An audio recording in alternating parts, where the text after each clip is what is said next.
কিছু ছেলেদেরকে দেখলাম বিয়ের পর বউ থাকতেও তাদের নিজের কাপড় নিজে ধুতে হয়। আর এইটা দেখে ছেলের মা মাঝে মধ্যে ছেলের বউকে বকাঝকা করে। আর এই কারণে কিছু মেয়েরা বলে শাশুড়ি নাকি ছেলের বউকে দেখতে পারে না।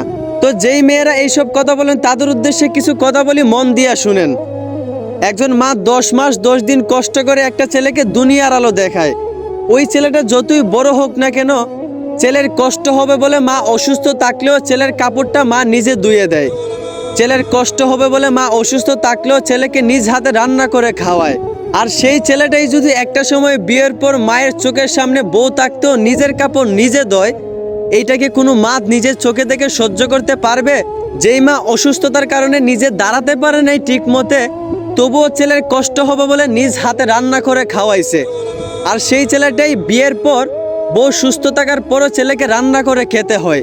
এইটা কি কোনো মা নিজ চোখে দেখে সহ্য করতে পারবে? কখনোই না। এই জন্যই হয়তোবা ছেলের বউকে মাঝে মধ্যে শাশুড়িরা বকাঝকা করে। এতে আপনারা কষ্ট পাইয়েন না, একটু স্যাক্রিফাইস করেন।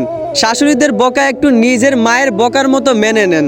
যাই হোক, আশা করি আমার কথাগুলো বুঝতে পারছেন। ধন্যবাদ।